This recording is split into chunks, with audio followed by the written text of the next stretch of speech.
Hello. Thanks for having me. I'm going to try and not keep you for too long because I know there's drinks over there and they're very tempting. I'm going to start by talking a little bit about myself, just to give you a bit of context. So this is where my personal journey into strategy began. So this is a map of Paris, and we're in January 2005, so Google Maps hasn't launched yet.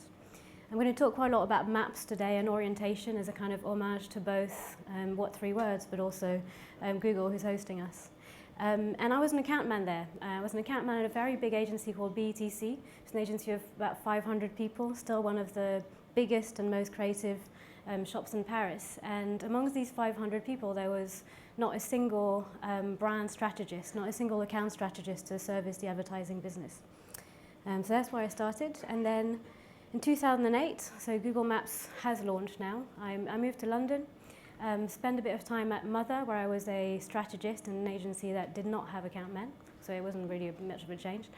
And then I kind of journeyed over to BBH, which took me a little bit longer than an hour and 15 minutes, but still made it there. And I've been there for about 4.5 years, and I still haven't been found out, which is pretty good.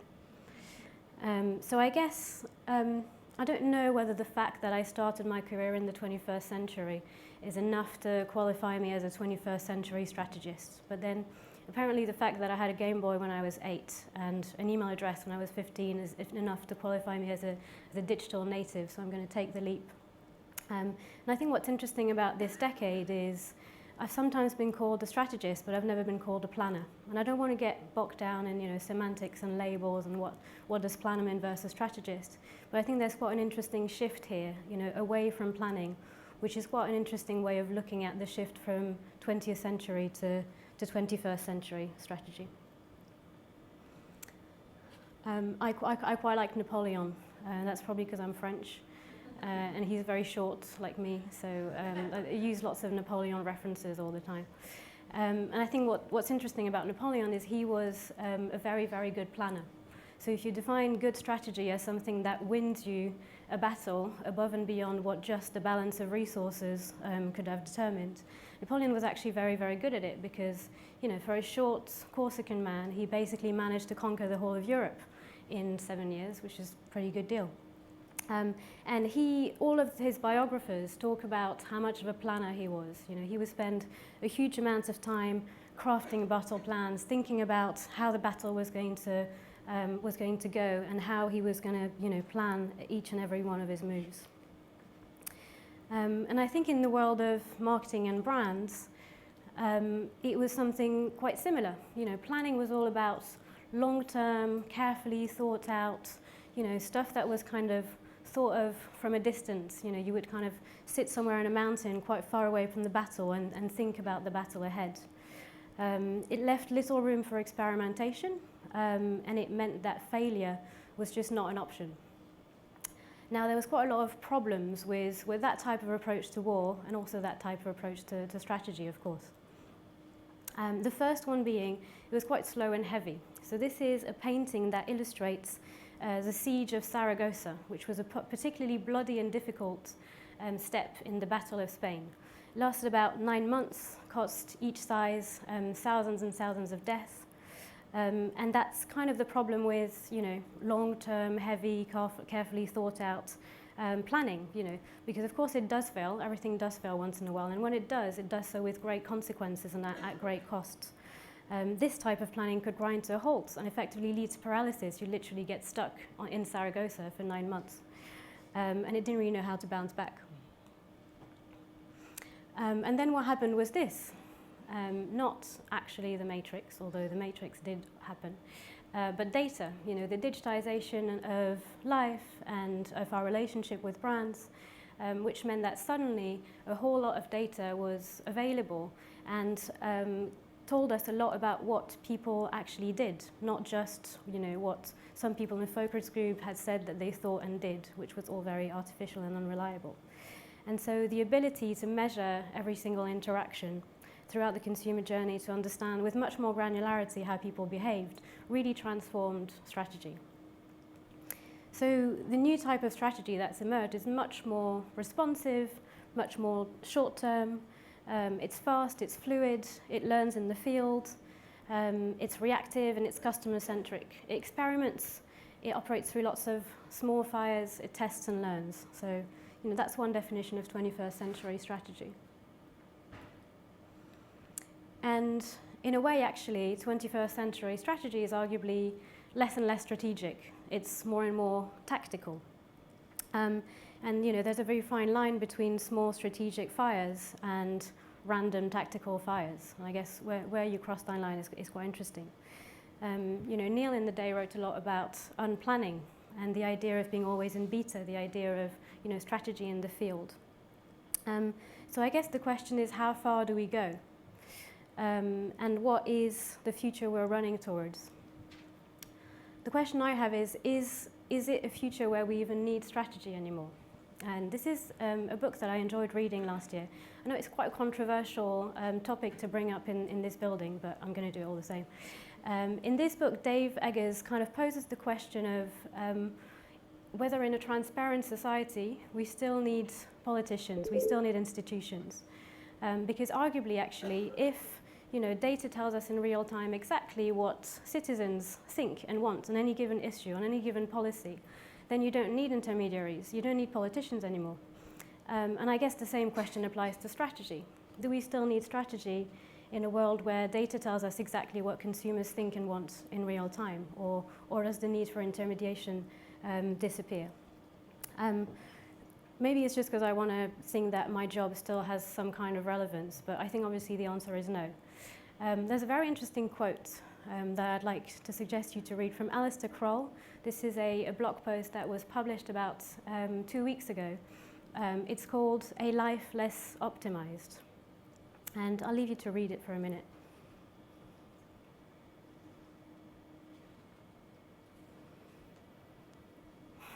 So what Alistair Kroll is telling us here, obviously, is that ultimately, relevant cannot trump interesting, in the same way that optimization can just mean averagization. So an over-reliance on data can lead to a negative output, which means strategy still has a role to play in the 21st century. There's still a need for something to fill the gaps between planning and tactics. There's still a need for foresight, for vision, for purpose, for beliefs. So what is that role? I like to think of it in terms of orientation techniques.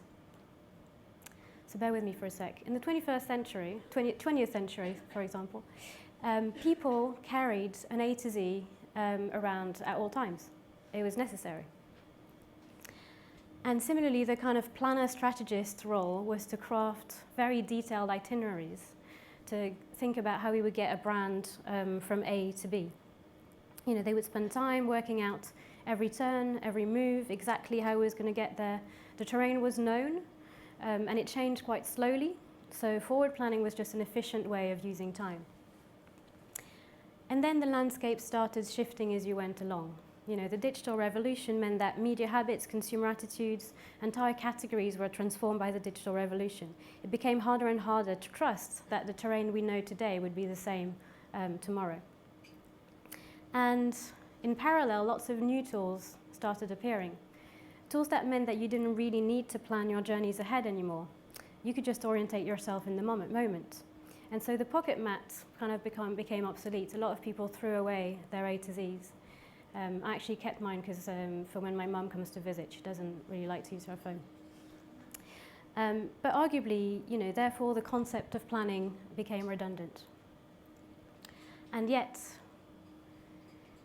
if you don't know where you're going, it doesn't matter which path you take. So in the words of Lewis Carroll and Tim Burton's crazy Cheshire Cat, this one is particularly terrifying, there is still a need for direction. There is still a need for knowing where you're going. So of course there's no going back. But actually, I think when decisions need to be taken quickly and reactively, that means it's more important than ever to remember that sense of direction. What is the intention behind these actions? What are we actually trying to achieve? Ultimately, that's what strategy is. There's a great documentary which was put together by Bassett and Partners and came out at the end of last year, which spoke to lots of creative visionaries about the need for the creative brief. And I think you could take that 20-minute documentary and replace a brief by strategy throughout. And it kind of works. I think the brief remains the kind of all-day strategic tool, the one that defines what strategy is. And this is what Frank Gehry says. He said a brief is a clarity of purpose. So ultimately that's what it's all about still. Strategy is about a clarity of purpose. There's another quote from John Boyler who says a brief is an open statement of ambition. So of course, data and technology help a lot. It'd be stupid to stand here and kind of try and minimize in any way the impact that data and tech have had on the way in which we do planning, the way in which we do strategy, and the way in which the world works. But the problem is, my slide doesn't work.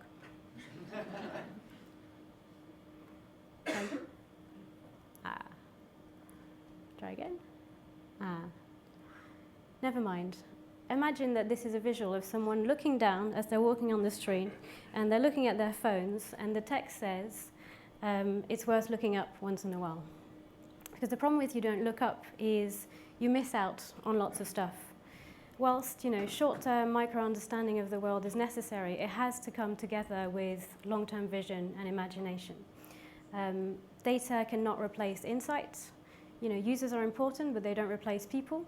And ultimately, optimization cannot supplement transformative, innovative thinking.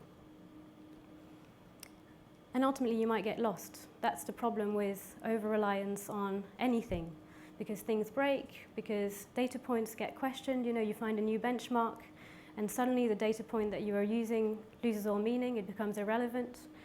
Without context, a data point is just a data point. Without context, you don't know where you're going. So more than ever, we need to be able to orientate ourselves in the wild. We need to be able to maintain focus in times of change. So I'd like to argue that 21st century strategy is the art of traveling without a map. That's really what it is about. This is actually a book by Graham Greene, which was written in 1935, and it talks about his journey into Central Guinea, into a part of Africa that was completely unknown at that time. The art of traveling without a map is the art of maintaining clear direction in times of change, and I think both Neil and Giles have talked a lot about the context within which we are operating now, which is characterized by ambiguity and complexity and change constantly. And it's ultimately, open-minded, it's free-range, and it's purposeful. I think it's quite exciting. But what is it like to travel without a map? It's technical and instinctive. You're going to have to look at, your navigation instruments, but you're also going to have to use your instincts. I've actually done a bit of research onto how migratory birds orientate themselves. I know it's a bit sad, but I did do it. And it's kind of the same thing. So, they use the electromagnetic field of the Earth, but they're also using, perceptual abilities. And actually, older birds apparently get better at navigating. So they've tested that older birds have learned in the field, and they get better at minimizing the effect of winds and mitigating those. And again, the "and" here is very important. And I think, as strategists, we don't really like the word "and," because we're told that strategy is all about focusing and sacrificing. When you write an ACTS brief, it's not about confidence and seduction. It's about one of the two. You've got to choose. So this is going to sound really messy, but I think 21st century strategy is an "and" strategy. I think the key strategic challenge today is to hold the holistic vision of the brand, something that entails both, a data-led, granular, precise understanding of brands and consumers, but also an imaginative, visionary, transformative point of view on brands and the world. And that "and" thing is really key, and it's actually what's hardest.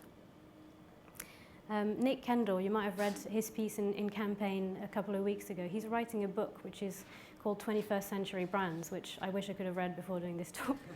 And he talks about the need for bigger and broader ideas in a world where data and technology and the media landscape would have us believe that brands have run out of juice. He actually talks about the fact that we need bigger and broader ideas.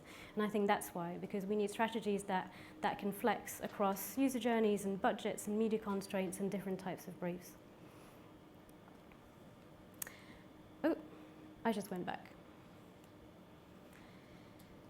Secondly, the ability 21st century strategy is the ability to piece a multitude of isolated tasks together into one purposeful journey. So again, it's that sense of the ability to accommodate change, to know that you might be going that way for a bit, but you still need to be going that way ultimately. And for anyone who's actually tried to sail a boat, that's what you end up doing a lot of. I personally get lost, but I'm just not very good at it. And I need to wrap up. But the final thing, I've actually, again, because I'm sad, I've actually been on a course where they tell you this is how you orientate yourself in the world. So they teach you how to, look at the sun and the moon and the moss on the sides of the trees and all sorts of crazy stuff. And the first thing they tell you is, you're going to freak out, try not to freak out. Because, as humans, and especially I think as business people hate risk and change and confusion and complexity and ambiguity. So the first natural reaction is to panic. Now, when you panic, that's a terrible idea because usually you run around like headless chicken, you forget where you were, so you're even more lost than before. So don't do that. But importantly, I think that's also, the role for strategy ultimately is you want clients to be able to look you in the eye when they're scared and confused and get a sense of absolute calm and clarity. Even, as Neil said, if you're winging it, you've got to be the calm in the storm. And that's it from me. Thank you.